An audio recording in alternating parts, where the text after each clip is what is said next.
What up, y'all? So I saw the vid of Doc Rivers and his analyzing of coaching James Harden. And with him, I have to agree on a bit. Now, Doc himself as a coach, he's also created his own blunders, his own problems. So, I mean, I guess him and James would be almost a match made in heaven in that regard. But when he was critiquing him about being a little too ball dominant and not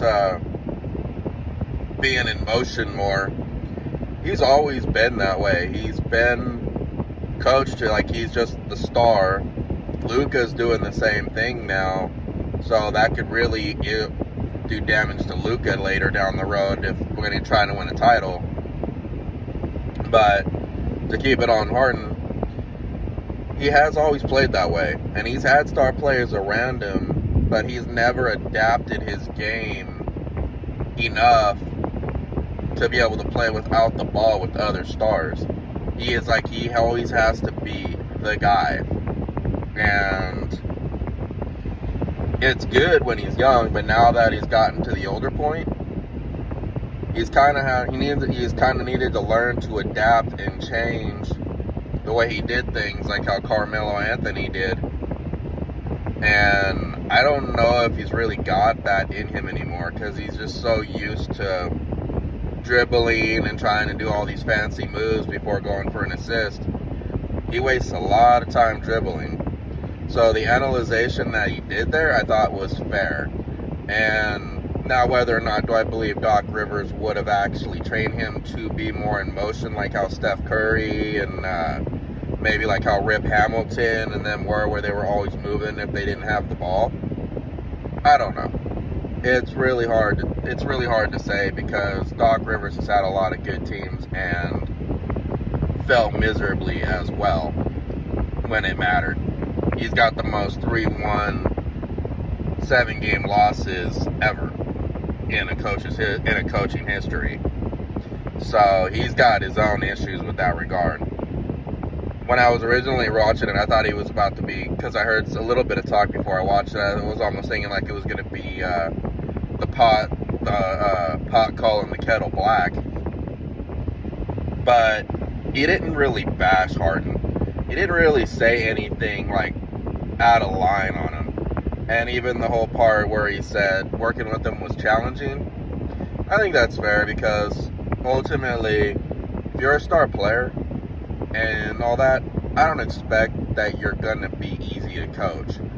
Like, I mean, if you had asked, do I really think Phil Jackson had everything easy with Michael Jordan and the Bulls, and had it easy with the whole deal between Shaq and Kobe when they were going young? Rest in peace to Kobe. But no, I don't think he had it completely easy. I think it was, that's why he got called the Zen Master.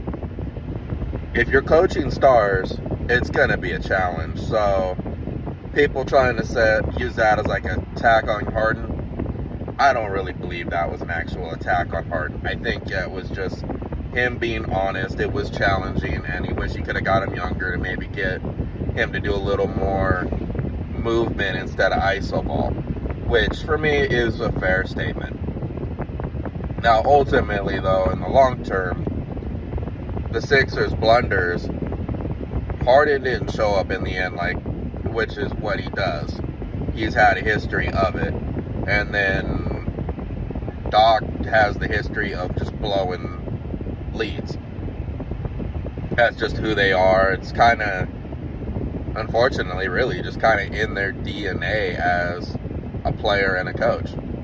So I do believe his stuff that he said on there was fair. I didn't really think anything was out of bounds, because he didn't take a shot at him. He didn't say he was a bad player or he was a headache to deal with or anything like that.